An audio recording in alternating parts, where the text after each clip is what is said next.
dear, beautiful, amazing soul ones. I hope you're all doing well. This is a short energy update on the 1st of November in my time zone. Yes, I'll talk a little bit about harmonics of the day, any messages coming through. And I just wanted to say thank you again for all the comments and your interactions and your words of support and love. It really means the world to me, and it really fuels what I'm doing and just gives affirmation, for why I'm doing this and what I'm sharing this for, obviously, because it's being asked of me. Hi, Jason. Oh, Jason, sorry. All is well.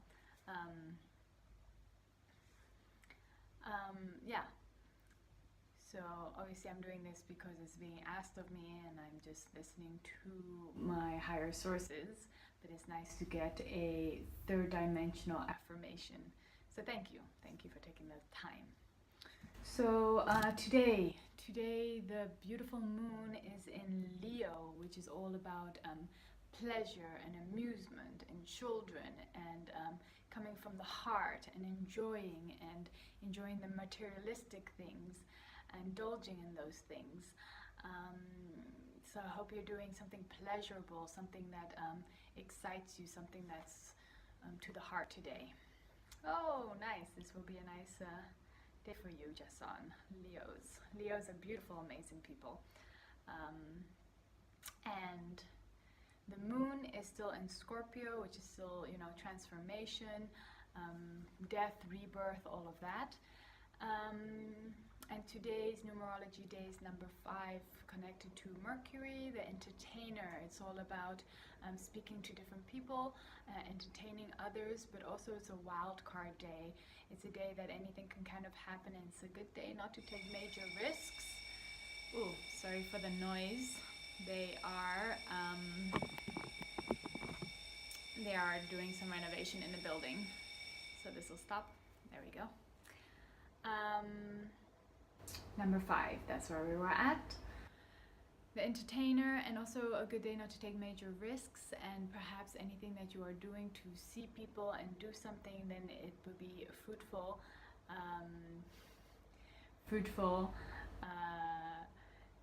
to make meetings with a purpose. That there's a purpose to it and not just meeting for the heck of it, right? So I'm just gonna tune into some messages, anything that wants to come through. Yes.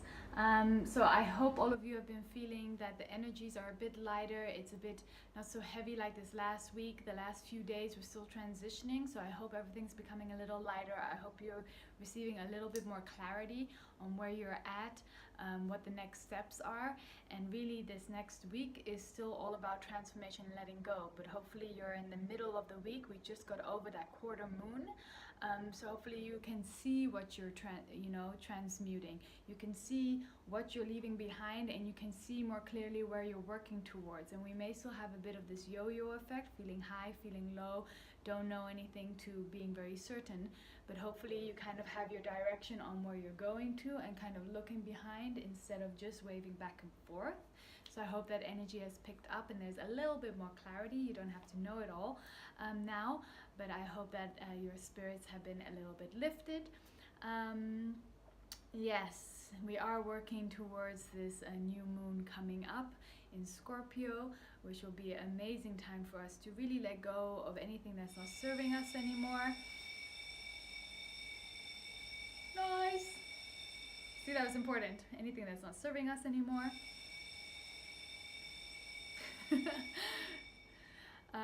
And letting that go behind. Yes, any more messages of the day? And hopefully we can start putting ourselves back together. Remember what your morning routine is. Remember what keeps you in balance. Remember what helps you move forward. So if you know that exercise, meditation, yoga, eating right, these things are good for you, then maybe now, because we're feeling a little bit more faith, a little bit stronger, a little bit more motivated, we can start slowly implementing those things back. If we may have left some of those things to the side, we just didn't do all of, you know, the little things that you know that keeps you in balance, maybe we can start building and strengthening that up now, because now we know where we're going forward, and we're leaving those things behind that are not serving us any longer, and we're slowly moving forward. And just to go from one day to another, from not doing anything to doing everything right, is quite a major leap. So we can be soft with ourselves and say, okay, well, tomorrow I will do, you know, a half an hour meditation, half a yoga practice, and I'm going to eat a little healthier. And each day you can increase, like retraining yourself if you've left some things behind. And if you haven't left anything behind and you're at the same pace, then perhaps you will want to start to increase where you're heading to. So really dependent on where you are. I encourage you to just to take one slow step forward at a time, one foot at a time, not being hard on yourself, not saying you have to accomplish something, that you must do this. We're moving into the direction of the feminine, the right side of the brain, which is all about feeling, right?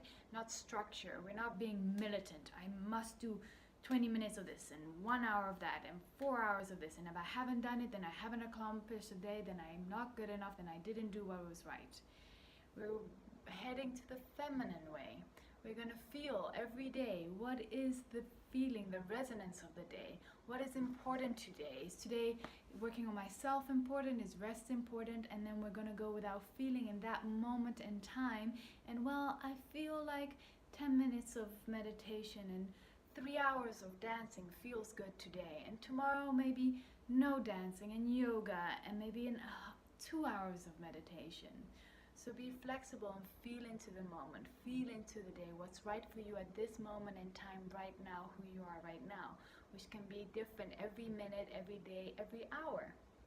Okay? We're not the same person every day. The resonance around us, the vibrations around us, the frequencies around us, the planets around us, the people around us, our emotions are different every day. So we will apply to that every day. On a more tired day, we do less. On a more active day, we may do more. If we're pushing ourselves, if we're too tired, we can hurt ourselves, strain ourselves.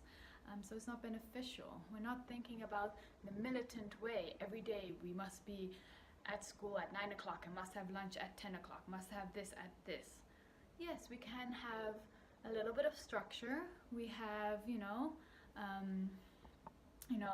breakfast in the morning, do this in the evening and afternoon, but it doesn't have to be exactly those moments so militant. Does that make sense? So I just had a question. Jason, I've been weight training for about 17 years, very disciplined. For the past few months, I'm having a hard time getting in the gym and doing more walking. Would this be a sign of releasing?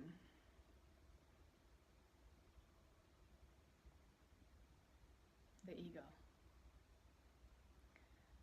That's a very interesting question, Jason, because you have had 17 years of a type of training. That training, I bet, has been amazing for you, has worked really well for you, and has taught you a lot about discipline and different things in your body.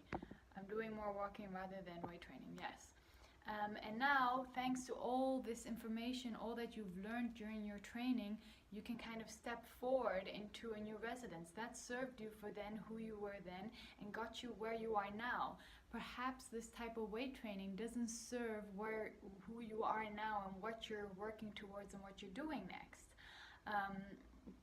So walking is a very more slow meditative practice, which I suppose also puts us a little less out of the ego. Weight training doesn't per se always have to have ego, but I know there can be a lot of ego in that world. I know many bodybuilders who have gone from being massive, huge bodybuilders to deciding a whole new way and stopping that practice when they went on a different path. So as we change as people, or as we evolve, as we grow, the things we may be interested or do will change as well. For example, I used to do about a 2 to 4 hour yoga, intense Ashtanga yoga practice a day, and now it's gone down a lot more because I have other things that are important and other activities, and me training for 4 hours a day on Ashtanga yoga isn't serving the purpose. But I did learn a lot about discipline and things during that time I was training so hard. So now I can see that's from the old, and now I can step forward towards the new. So if you're feeling that, then connect with what you're feeling, right? Because our body and our higher selves know sometimes better than the left side of our brain when we're trying to depict things. So thank you for that question, and thank you for asking, Jason. So I wish you a lot of beautiful walking time. All right. Anything else? Let me just see if there's any other messages for right now, right here. Nothing more. I'm just wishing you all much love. I'm sorry I've only been doing energy updates these days. There's been a lot going on, but soon I will be coming out with more of informative videos as things start to slow down. My twin flame is about to arrive today, and we will be gone for a weekend in the forest, in the mountains, connecting, and next week things will slow down and I will have some more time. So thank you all just for everything and being with me. Much love. Bye.